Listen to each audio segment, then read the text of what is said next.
Olá pessoal, meu nome é Jéssica e começa agora um novo episódio do programa Identidade. Hoje nós temos o professor Renato Cândido e nós trouxemos ele para conversar um pouco sobre quem é essa personalidade. Seja bem-vindo, professor. Muito obrigado, Jéssica. E, bom, para começar a conversa, eu gostaria de saber, assim, quantos filmes você já fez? Quantos filmes você produziu, roteirizou? Bom, eu tô com 38 anos agora, sou de 81. Eu, assim, eu me formei em 2007 e aí a partir disso, já na época da graduação, eu comecei a roteirizar algumas obras, né? Umas obras para mim mesmo, aí disputando editais. Eu acho que quantos assim, eu acho que tem bastante coisa. Eu lembro que eu escrevi uma proposta de uma série como TCC, né, como trabalho de conclusão de curso.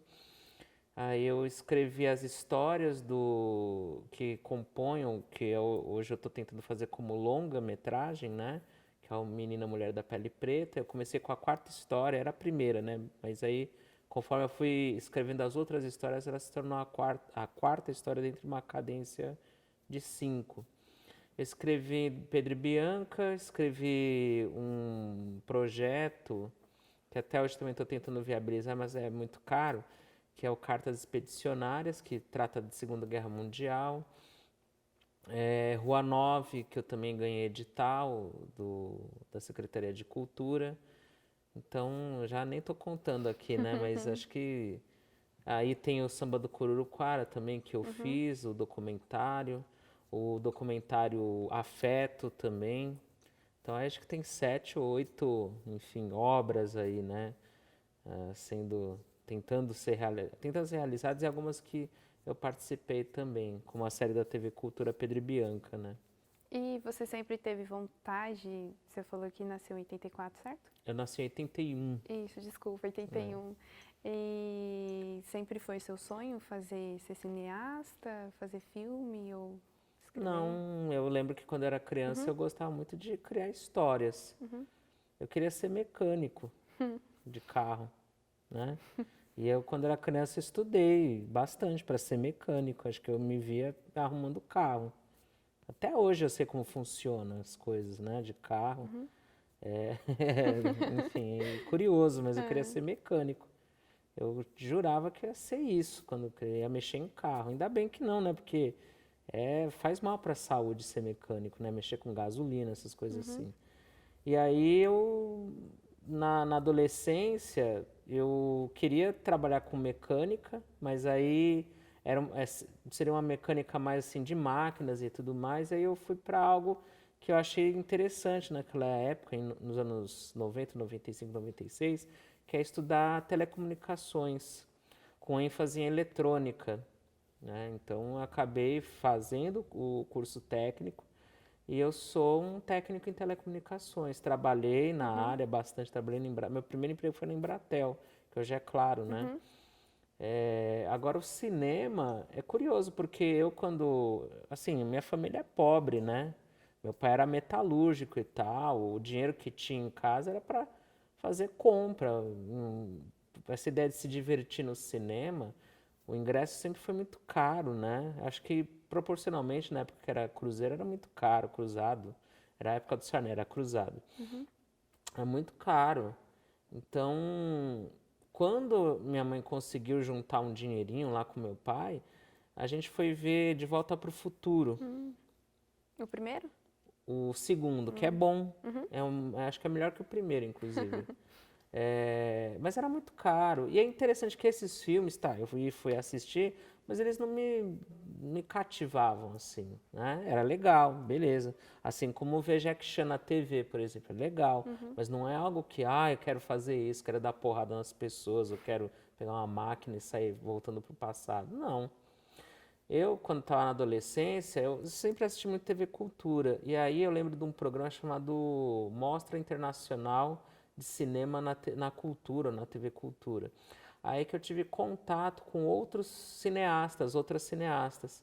Aí eu descobri sobre cinema iraniano, cinema polonês, cinema da Turquia, cinema africano, cinema assim, da Costa do Marfim, de Gana, do Chad, da República Centro-Africana, da África do Sul, né? E aí eu comecei, nossa, que legal, porque esses filmes, eles eram tão simples, mas eles carregavam algumas verdades, assim, sabe? Coisas que os filmes de Hollywood acabavam não respondendo para mim, porque era por entretenimento. Assim como acontece mesmo, né? Vai ter um momento no Rei Leão que você vai lá, vai chorar, entendeu? Mas é tudo meio articulado. É como se fosse uma troca, como uma boa literatura. Você pega um Guimarães Rosa para ler e você aprofunda naquele mundo. E os bons filmes para mim, pelo menos tendo contato com essas obras, né? Egito Ingrato, os filmes do Abbas Kiarostami, por exemplo, né? Elas são essas obras, assim, são janelas para o mundo. E isso me levou a ser cineasta. Então foi aquele clique que você precisava para começar a pensar em ser cineasta? Eu não sei, eu acho que eu comecei a refletir mais em ser cineasta quando eu estava trabalhando e como técnico, né? Eu já queria fazer o curso, eu imaginava que iria ser dublador, por exemplo, né? Pensando no sentido prático, na área que eu gostava de fazer vozes de desenho e tudo mais. Não vou fazer aqui, tá? Mas eu gostava de fazer isso, né? E aí, quando eu estava trabalhando, eu vivia várias situações de assédio moral, né? Eu ficava muito angustiado, muito triste. Acho que aí até desenvolvi uma questão de síndrome do pânico na época, enfim. Mas essas angústias que eu estava vivendo no trabalho eram frutos para escrever ideias de roteiro, inclusive, né? E a necessidade de aprender a escrever roteiro que me levou a prestar o curso de audiovisual, né? Eu prestei em várias e tal, e eu consegui passar na USP. Que ótimo. Como foi a experiência de ter feito o primeiro produto, assim, do meio audiovisual, no TCC, certo? O meu TCC foi um roteiro, né? E até hoje eu preciso voltar a esse roteiro porque eu tenho muito carinho. É uma história do motoboy, inclusive. Eu nunca fui motoboy, mas eu lembro que na minha juventude era uma possibilidade, né? De você arranjar um trampo. Tanto nos anos 90 quanto principalmente na primeira década do ano 2000, né? Eu nunca precisei trabalhar disso. Mas eu, como era técnico e subia, andava um monte de bairro por aí. Era uma Fiorino que eu dirigia, uma escada em cima.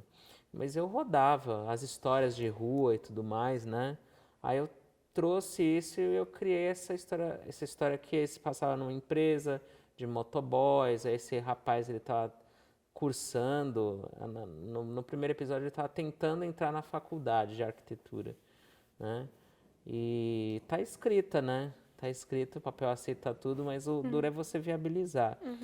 A primeira obra que de fato, assim, que eu escrevi e estava lá pronta, era fruto da minha mão, foi o média-metragem Jennifer, que é a segunda história do longa-metragem, né? É uma história que eu rodo no meu bairro, no bairro onde eu moro, na Vila Nova Cachoeirinha, Jardim Peri, ali, Vila Malha. E traz uma protagonista que é uma garota negra, uma adolescente negra, que ela tem a pele clara, mas branca ela não é. Então ela vive esse império da branquitude sobre sobre o seu cotidiano, sobre a forma como ela enxerga o amor, sobre a forma como ela enxerga o futuro, né? Até que isso chega num momento que não tem mais sentido, não faz mais, porque a branca ela não vai ser. E aí ela vai aos poucos se entendendo enquanto mulher negra. Ela vai conversar com a mãe, ela vai colocar uma Sandra de Sá lá na festinha lá do boy. Ela gosta de um rapaz bem problemático, assim, que a gente chama hoje de boy lixo, né? Aí, enfim, aí tem todo uma progressão dramática no filme Jennifer, que a gente traz essa trajetória de crescimento da personagem mesmo. Esse crescimento justamente desse lugar de adolescência, da indecisão, do não saber, para uma vida adulta com mais certezas, com algumas dores, evidentemente, mas mais madura. E em relação aos outros filmes que você produziu, você poderia falar um pouco sobre eles? Eu produzi, dirigi, roteirizei, enfim. Quando a gente fala de produzir, é tentar arranjar o dinheiro para fazer, né? Enfim, eu não sou rico, nunca fui rico. A minha família é de metalúrgicos, né? E imigrantes. A minha família toda é de Pernambuco.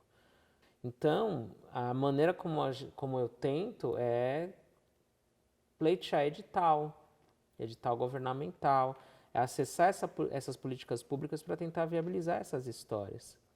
Se a gente observa no fluxo de histórias que são aprovadas em fundo setorial do audiovisual, em editais de longa, de curta, é cada vez maior a presença de cineastas negras e negros com suas narrativas que contam as nossas histórias. Então, é importante, eu sei que eu estou me deslocando um pouco, mas eu já vou chegar lá. É muito importante que nós, negras e negros, possamos contar as nossas histórias, porque historicamente ela foi apagada da gente, ou tentaram apagar, e ela sobreviveu na oralidade, nas conversas, na tradição do candomblé, por exemplo, entre outras formas, no samba, numa letra, né? E aí a gente permanece enquanto memória, né? A gente permanece a nossa memória. Então, nesse sentido, quantas obras eu fiz, ou quais as obras que eu fiz, elas sempre vão trazer esse olhar da importância da nossa experiência negra nesse mundo, né? Justamente visando ir além desse pensamento eurocêntrico que coloca que a nossa sabedoria indígena, negra e a nossa sabedoria nessa terra não teria validade, não teria porquê, ou seria algo menor ou primitivo. Pelo contrário, né?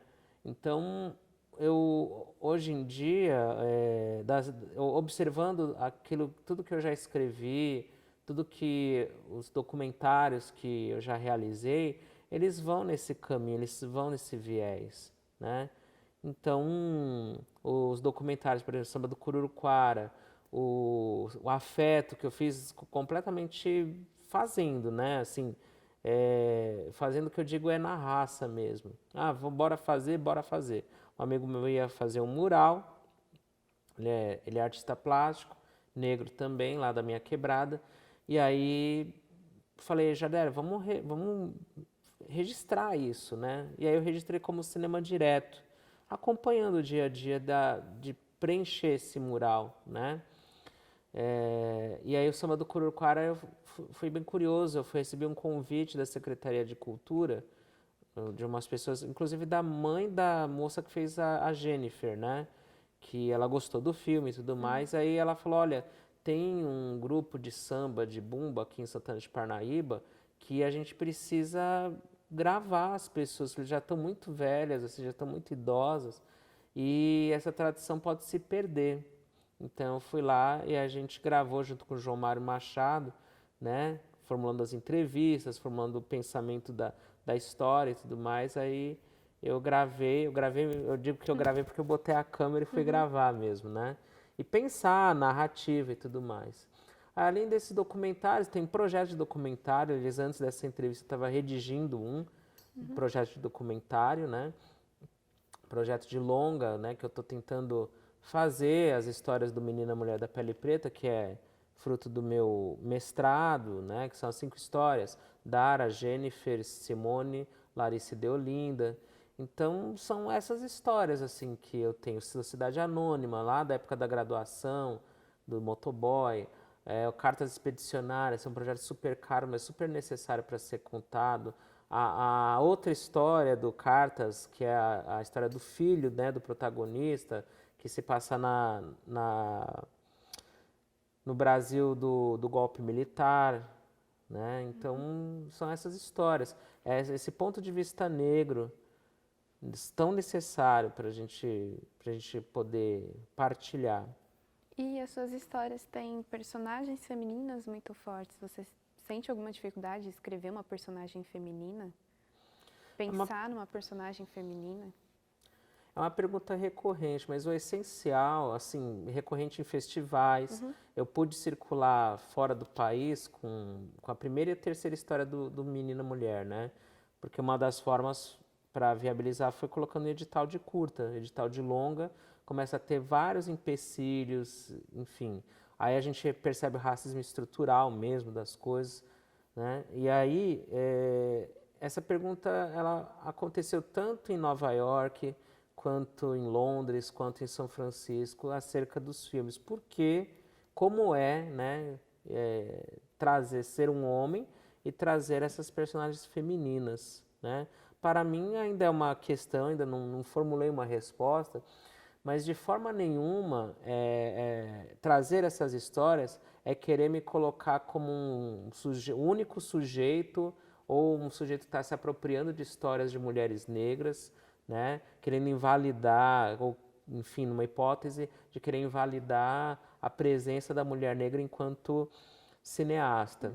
Eu acho até curioso, inclusive, porque a Renata Martins, que a gente volta e meia a gente faz coisa junto e tal, agora nem tanto, mas escreveu Rua 9 juntos, né, junto com o Pichote, com a Joyce, Rogério de Moura e o Marcelo de Salete, ela, ela traz homens, né? Ela é uma cineasta mulher, trazendo história que os personagens principais são homens, homens negros, inclusive. Garoto, um senhor, e aí eu trago essas mulheres. É um exercício de alteridade. Rodei, né? Mas é um exercício de alteridade, se colocar no lugar delas, né?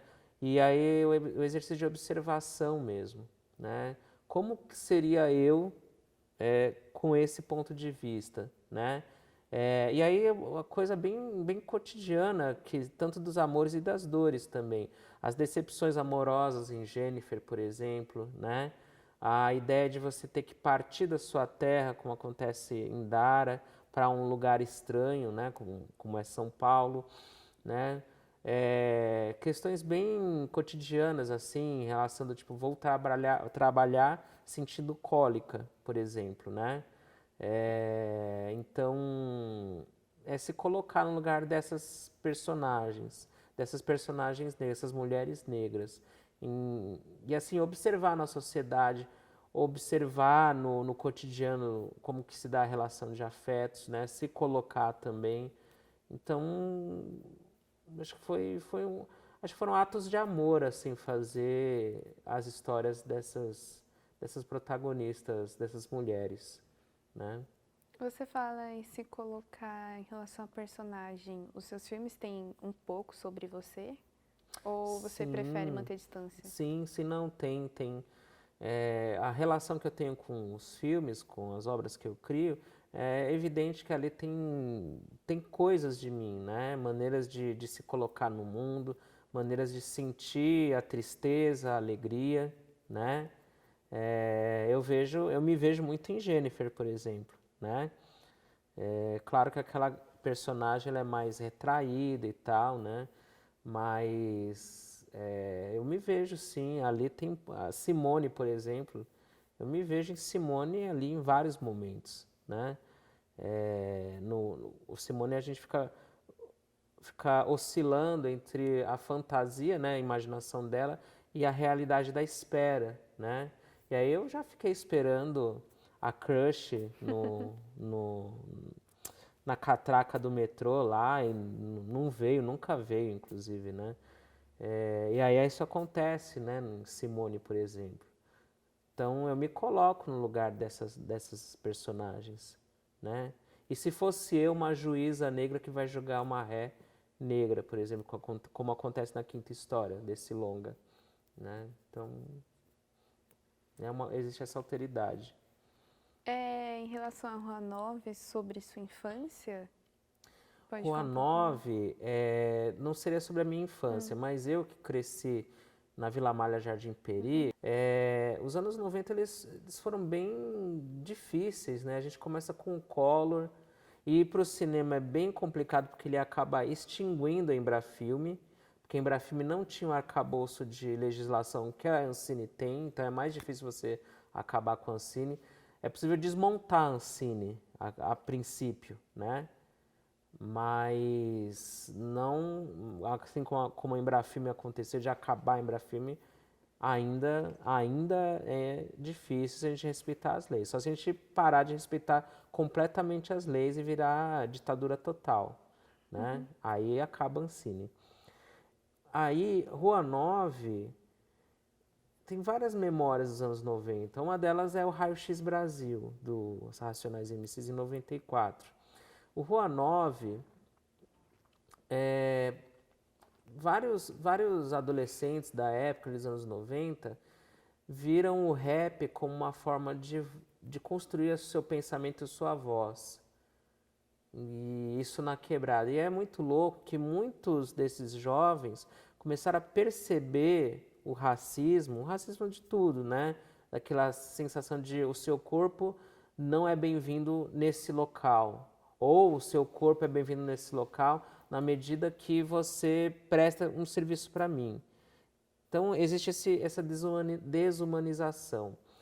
Então, o Rua 9, ele traz essa perspectiva de que vários jovens, vários adolescentes nessa época começaram a perceber o racismo na medida que saíam da quebrada para trabalhar. Na medida que saíam para a quebrada para trabalhar, quando a viatura da polícia começa a abordar essas pessoas, né, no caminho para o trabalho, no caminho para uma diversão, por exemplo, enfim, um show, uma matinê, alguma coisa nesse sentido. Quando começa a estar vários jovens juntos, vários jovens negros de periferia, negro, pardo, né, o pessoal coloca como pardo, e aí você ter essa vigilância, sabe, tanto da sociedade quanto das forças de violência, né, de violência do Estado. Então, Rua 9 ele traz esse protagonista que ele nasce, né, nesse cotidiano na zona sul de São Paulo, no Jardim São Luís, perto do cemitério onde mais tem jovens enterrados, né, na América Latina, talvez no mundo, que é o Jardim São Luís. Eu lembro que quando era moleque, o Jardim Ângelo era considerado o bairro mais perigoso do mundo, mais perigoso que qualquer bairro do México, das Filipinas, né? E aí a gente traz esse garoto que vive esse cotidiano, tem uma relação de herói, mas mais ou menos uma relação difícil com o pai, a mãe que é uma guerreira, mas nem todo tempo a mulher preta tem como ser guerreira, ela chora, ela vacila, ela tem as suas fraquezas, assim, fraqueza que eu diria, o que eu vou fazer? Eu estou criando meu filho sozinha, né? E esse garoto crescendo, percebendo que ele não vai ter oportunidade de trabalho, né? E aí ele encontra o rap como uma voz, algum pensamento para articular, para entender a sua presença nesse mundo. Então, o Rua 9, ele circula mais ou menos isso. Quando a gente vai entregar aí os folhetinhos para tentar vender o projeto, a ideia é mais, pelo menos eu coloco uma ideia mais sintética e tudo mais. Todo aquele visual dos anos 90, né? E essa estrutura, essa coisa do Rua 9 de você ter que ir para a cidade, né, para ganhar a vida, é muito forte, assim. Muito forte os nãos, muito forte os tapas na cara que a gente recebe. Seus filmes sempre têm uma temática negra, periferia. Você sempre teve esse cuidado de colocar ou foi conforme você crescia? Acho que são vários assuntos, né? A periferia ela está presente em Jennifer, ela está presente no Rua 9, Pedro e Bianca, né, da série que eu fui contratado pela TV Cultura.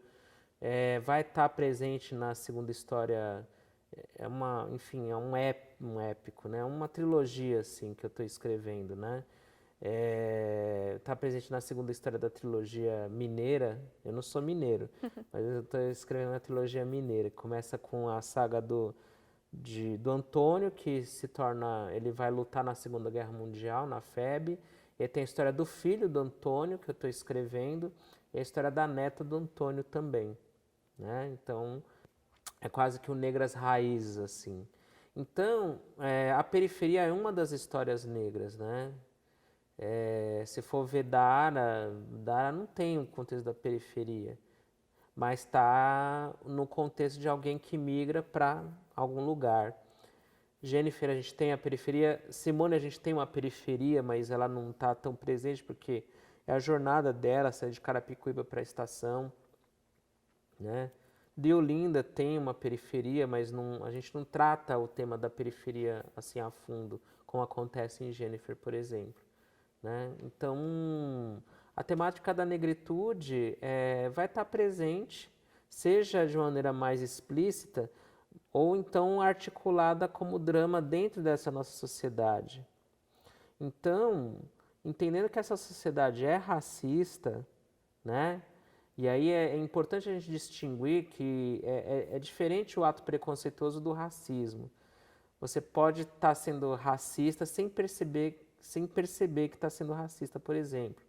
O ato preconceituoso seria, eu não quero te entrevistar, seu preto. Isso seria um ato preconceituoso. Quando a gente observa o racismo estrutural, é você perceber, por exemplo, quantos cineastas negros você lembra de cabeça existentes aí no cenário brasileiro? É difícil de lembrar. A gente vai lembrar, inclusive, dos americanos, ou das americanas, Ava DuVernay, Spike Lee, enfim, Tanya Hamilton, Thomas Allen Harris, enfim, essa galera toda aí.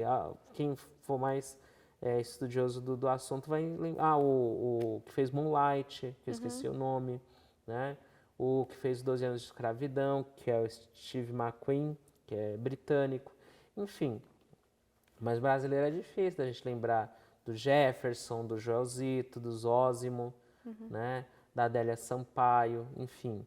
Então, não tem como a gente não contar essas histórias.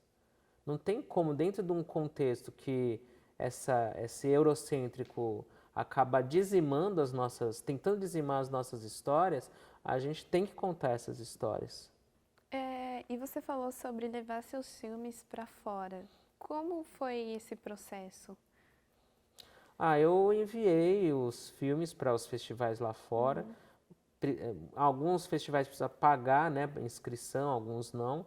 E aí eu reservei um dinheirinho ali do meu salário da Fapcom para investir nisso, né? E eu percebi, a primeira tentativa foi para Nova York. Eu percebi, e aí não paguei nada lá da inscrição, eu paguei o avião, e o avião é caro pra caramba, né? Eu aproveitei a viagem para rever uma amiga minha que se casou lá, que ela é cineasta negra também, morando na Filadélfia. E aí eu percebi que, exibindo Dara lá em Nova York, que existe um desejo de assistir essas histórias, de ver essas histórias, né? E aí beleza, vou investir em vários outros festivais.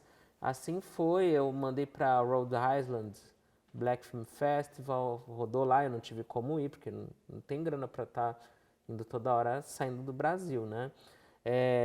Colômbia, no festival, o Dara passou no festival lá do Colômbia, em Bogotá, que era um festival direcionado a produções que tinham histórias infantis, né? Eu passei Jennifer em Moçambique, também eu não tive dinheiro para ir, né? Em Maputo. Eu exibi em São Francisco as duas obras, exibi em Londres as duas obras, então tem uma circulação. Vai voltar agora para São Francisco, Simone. Vou exibir Simone agora na Colômbia de novo, na cidade de uma ex-aluna aqui da Fapcom, que é a Karen Balcaza, Ferrer Balcaza. E aí, o que eu percebo é que existe um acolhimento e um respeito muito grande, né, sobre a existência dessas histórias. Uma coisa que eu não percebo aqui. Eu já mandei para vários festivais e, assim, agora que está mudando, acho que é bom observar o que aconteceu agora no Festival de Curtas. Vários cineastas negras e negros com filme, né, e vindo de política pública, inclusive, mas eu não senti esse acolhimento nos festivais aqui do Brasil, não. Eu vejo que ainda é a lógica do racismo estrutural. Uma jornalista negra fez uma crítica do seu filme, se eu não me engano, Simone, certo? Isso. Como é esse sentimento, assim, das pessoas estarem assistindo o seu filme, no caso? Foi a Marisha Moodley, né? Eu acabei conhecendo a Marisha e foi muito interessante, assim, eu conversei com ela na ocasião da exibição. Eu não falo bem inglês, mas acho que existia um contrato ali de escuta. Um escutava o outro ali, né? Eu, na minha dificuldade com o inglês, porque, assim, se eu tivesse fluência, se na minha juventude os meus pais tivessem dinheiro para lá pagar todo dia o rolê do inglês, até talvez eu desenvolveria com mais facilidade. Na graduação eu acabei estudando francês por conta dos estudos mesmo de cinema, caía do cinema, découpé, essas coisas todas, né? Tudo uns termos em francês. Mas aí me virei lá. E o importante é que, mesmo na dificuldade de falar, eu não sou um completo nécio no inglês, mas existia um lance de acolher, de não, vou te escutar, eu vou ter a paciência para te ouvir e eu a paciência também para entender o que a pessoa está falando, né? E aí a Marisha, ela escreve esse artigo, um projeto fantástico assim de mulheres em diáspora, né? Lembrando que o continente europeu tem a galera diaspórica, seja africana, seja do Oriente Médio, e são essas mulheres trazendo esse protagonismo, né? E, poxa, que bacana, né? Uma coisa que eu percebi mesmo, os filmes, esses filmes que eu tenho feito, né? Entre outros também, mas esses filmes eles emocionam. É a ideia mesmo, eu tento trazer filmes para emocionar, para ter essa catarse, né? Das lágrimas. E o filme tem emocionado e a matéria dela reflete isso, né? E voltando para o Brasil, quando você vai se inscrever para edital, o que você precisa colocar e quais são as dificuldades que você sente? Bom, geralmente no edital a gente coloca parecido com um projeto que a gente entrega aqui, né? Eu não sei como é em jornalismo, mas em rádio e TV você tem o propósito, qual é a visão da direção, como que você estrutura a produção da obra que você vai realizar, enfim. É claro que num edital todo o processo é um pouco mais sintético. Os textos são menores, até porque quem for avaliar no edital tem um monte de coisa para ler, mas aí você vai colocar orçamento, você vai colocar cronograma, coisas bem práticas e coisas que dizem respeito à visão de como aquela obra vai ser realizada, né? Como a gente aqui é diferente dos Estados, bem diferente dos Estados Unidos, né? Porque eles se consolidaram enquanto indústria cinematográfica, principalmente porque eles conseguem exportar as obras. E é onde eles mais operam lucro. Muitas vezes tem filmes muito caros que na operação dos Estados Unidos eles não vão dar lucro. Eu não sei o Rei Leão, né? Mas dentro de toda já uma história de cadeia midiática que eles já consolidaram, a galera consegue fazer com que Rei Leão seja o mais visto do Brasil, né, pelo menos esse ano. Enfim, a gente não tem isso, né? Então lá, se eles têm entre aspas, um mercado para as pessoas disputarem dinheiro, para, ó, meu roteiro é da hora, vamos tentar viabilizar, uma Netflix, por exemplo, aqui já é um pouco mais diferente. A gente precisa de estímulos governamentais. É o mesmo modelo da França, do Ministério da Cultura da França e o Centre National du Cinéma, CNC, que desde 47, né, depois da Segunda Guerra Mundial, se estabeleceu como um lugar de fomento ao cinema francês. E aqui, não diferente, né, de parte de 66, você tem esses lugares de política pública para o fomento ao cinema, para estimular o cinema brasileiro e depois o audiovisual. Então, nesse sentido, é importante a gente valorizar a existência dos editais, que é essa política, é um edital de longa feito pela Secretaria do Audiovisual, o Fundo Setorial do Audiovisual, que tenta estimular mais o comércio de filmes, mais o mercadão de filmes, o O2, a Gulani, Conspiração, e aí a briga, inclusive, com as menores, né, como a minha, a Dandara, tentando acessar esse dinheiro também para contar essas histórias. Então, é importante a gente destacar a existência dos editais, tanto os de nível federal quanto os de nível regional. Aqui no caso de São Paulo, SPCine, existência de editais do governo do estado de São Paulo, né? Os fundos setoriais ligados aos estados também, né? Dinheiro da Ancine, que vai para fomentar a produção nos estados, né? Então, é importantíssima a existência disso. Tem essa tendência de desprezar o audiovisual independente brasileiro, mas é onde se mais emprega pessoas no audiovisual. Não são as grandes produtoras O2, Gulani que mais emprega, não. É esse dia a dia de institucional, de edital que vira a existência dos empregos na área, né? Então, edital precisa existir. Como que a gente manda para um edital? A gente coloca, reúne as documentações, tanto quanto pessoa física quanto jurídica, se você tiver empresa, e manda a proposta do projeto. E aí você submete a uma banca esse projeto. E aí vai avaliar se aquele projeto tem viabilidade ou não. A dificuldade para o negro drama da coisa, né, é o seguinte: muitas vezes a história, o roteiro, tem uma perspectiva negra. Como que você submete isso a uma banca embranquecida? Eu não digo embranquecido de cor de pele vai ser o resultado, mas é embranquecido de mente, uma mente embranquecida, que não vai se emocionar com aquela história preta, né? Que aí, de novo, a gente atua e observa a existência do racismo estrutural, né? Então, como que a gente vence isso? Né? Essa é a questão. A gente tem batalhado algumas coisas, né? Edital com cota, edital só para galera preta, né? Como aconteceu do Curta em 2012, 2014. Então, tem sido assim. Para mandar para edital, tem sido assim. É a maneira, como eu não tenho dinheiro, né? Até investi em FGTS já em filme, mas não, enfim, nessas primeiras tentativas, a gente precisa de edital. Encaminhando para o final, eu gostaria de saber como você aplica o seu conhecimento em cinema, como cineasta, roteirista, diretor, nas suas aulas. Olha, tem muito conhecimento de vivência mesmo, né? Porque eu lembro que quando eu fiz as matérias de roteiro lá na Escola de Comunicações e Artes, eu não sabia naquela época o que era uma sala de roteiro. Eu não sabia, por exemplo, os passos ou os modos que podem ser escritos uma série televisiva, uma narrativa seriada, né?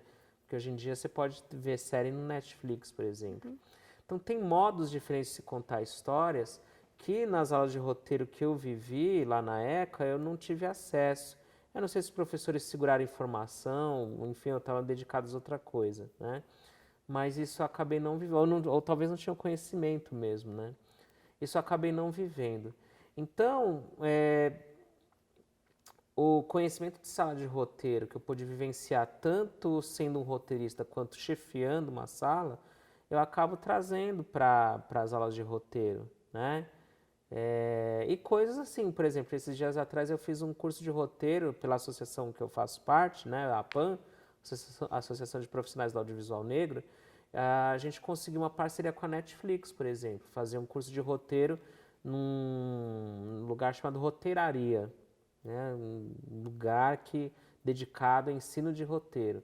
Então, o conhecimento que rolou por lá, que de certa forma eu já conhecia por conta da narrativa aristotélica e tudo mais, deixa eu trazer essas nomenclaturas que a galera está usando hoje em dia para as aulas que eu estou dando, né?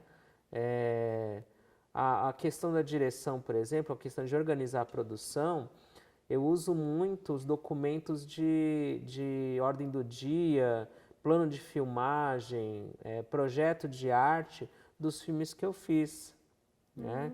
Porque aí a galera vê como palpável, não, tá, a gente precisa organizar o dia de um set, saber que plano que a gente vai gravar, em que hora que o ator vai chegar, a atriz, que hora que a equipe vai comer, que vai almoçar, que hora que vai terminar o dia, vai desproduzir.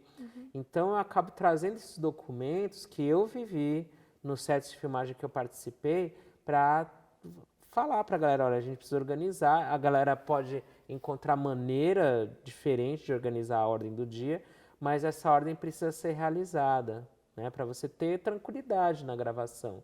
Então essas vivências eu acabo trazendo vivência prática mesmo, né, para ensinar para a galera a quem eu leciono, né, para quem eu dou aula. E tem algum filme que é o seu filme favorito e algum livro de cabeceira? Tem vários, né? Eu gosto muito do Guimarães Rosa, né? Eu acho fantástico. Eu gosto muito do documentário chamado Ori, que fala dessa ideia de como que arrancaram a gente lá dos vários países africanos, né? E a gente veio para cá, né? Os nossos antepassados. De filme eu gosto muito porque meu pai era operário, né? Meu pai não é mais vivo. Aliás, um mês depois que eu entrei na Fapcom, meu pai faleceu, né? Meu pai era operário e aí eu gosto muito do Eles Não Usam Black Tie, que é uma peça do Gianfrancesco Guarnieri, e em 81, ano que eu nasci, 81, virou filme, né, do Leon Hirschman, que é um cineasta que eu adoro. Enfim, quase todas as obras, acho que todas as obras, exceto São Bernardo, que é um pouco mais devagar, mas todas as obras do Leon Hirschman eu gosto muito, né? Então, livros, acho que tem vários livros de cabeceira, vários filmes de cabeceira, filmes do Krzysztof Kieslowski, são fantásticos.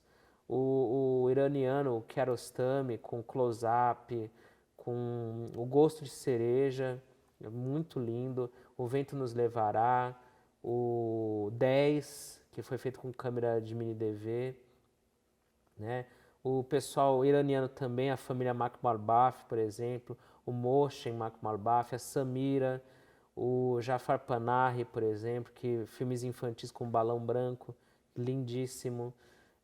Tem filmes que eu não lembro quem que fez, com um filme iraniano, que o personagem principal é um cara que trabalha no sistema de águas de Istambul, por exemplo, né? Gito Ingrato, né? Filme acho que é da Costa do Marfim. Filmes do Idrissa Ouedraogo, por exemplo, O Choro do Coração, de 94, Le Cri du Cœur. Então, tem várias... E é interessante que essa galera de fora, né? Essa galera... Alguns filmes argentinos eu acho fantástico, por exemplo, né? Enfim, vai por aí. Obrigada, professor Obrigado. Renato, pela visita. E o Identidade fica por aqui. Agradecemos a sua audiência e até o próximo episódio.